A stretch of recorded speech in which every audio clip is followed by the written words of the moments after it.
If discipline actually worked under stress, you wouldn't keep losing momentum when life gets hard. Because the moment pressure rises, discipline is the first thing to disappear. And by the end of this video, you'll understand why discipline fails under stress, what's actually happening inside your brain when it does, and what you can do instead to stay consistent even when things are chaotic. This isn't about motivation. It's not about willpower, and it's definitely not about being tougher on yourself. Let's break it down. You've probably been told this your whole life.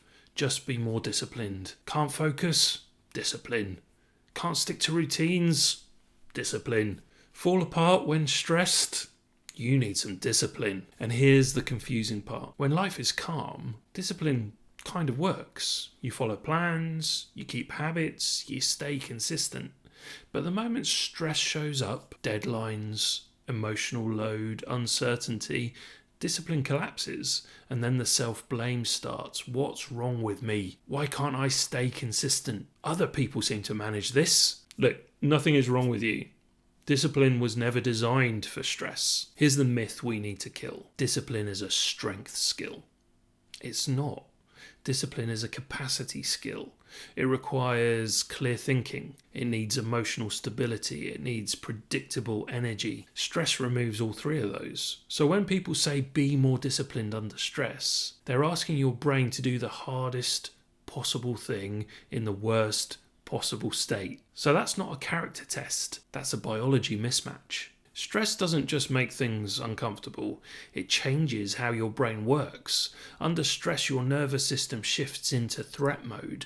Energy is redirected away from planning and self-control and towards survival. The brain systems responsible for discipline, planning, restraint, delayed gratification live in the prefrontal cortex. Stress reduces access to that system. So as stress rises, willpower drops, impulse control weakens, habits fall apart, not because you're weak, but because your brain is conserving resources. This explains something most people find a little bit confusing, why discipline works sometimes, but completely fails at other times. Discipline is context dependent. It works when life is predictable, cognitive load is low, emotional pressure is manageable. It fails when there's uncertainty, emotional strain, too many demands. Discipline is a calm state skill. Stress removes calm. Here's where people accidentally make things worse for themselves. They notice discipline slipping, and they respond by demanding more of it. Stricter rules, tighter routines, more pressure. But willpower is energy expensive, and stress drains energy first, so pushing harder increases pressure, which further reduces capacity, which makes discipline fail faster. This creates a loop. Stress rises, discipline fails. Self-criticism increases, stress rises again. That's not a motivation problem. That's a system working against itself. This is why just push through is terrible advice under stress. It assumes your brain is calm, your nervous system is regulated, you have spare capacity. Under stress, none of that is true. Pushing through tells your nervous system this is dangerous and I'm failing. So the threat response intensifies, routines collapse, consistency disappears, focus evaporates. Discipline doesn't fail because you're lazy. It fails because stress changes the rules. So what actually works when discipline fails? Not willpower.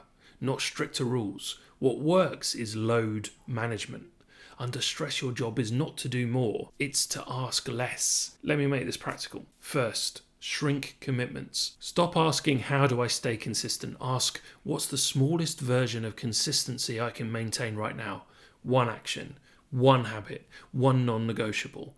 This reduces demand and restores capacity. Second, reduce decision load. Stress plus decisions kills discipline, so remove choice wherever possible.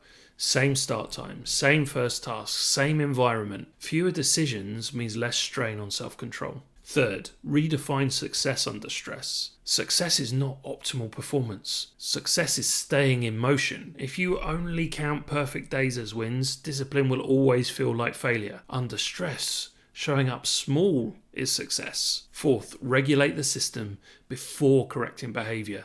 You don't fix discipline by arguing with yourself. You fix it by stabilizing the nervous system, breathing, grounding, reducing urgency. Once the system settles, consistency returns naturally. This is the shift most people never make. They try to discipline a stressed system instead of designing a system that works when stress is present. That's exactly what I expand on in the Momentum Reset method. It's not about pushing harder, it's about restoring capacity first so discipline becomes possible again. If this video resonated, you'll find the Momentum Reset method linked below. That's where I turn this understanding into a repeatable process you can rely on even when life isn't calm. So here's the reframe I want you to keep. If discipline fails under stress, discipline is not the problem. Stress is. And the solution isn't becoming tougher.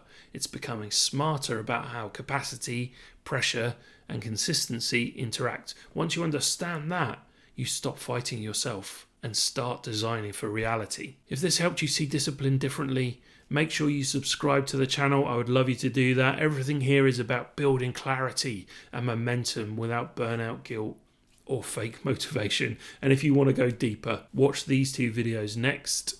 How pressure hijacks your focus, and procrastination isn't the problem, pressure is. They connect directly to what we talked about today and will help this click even more clearly for you. I'll see you in the next video.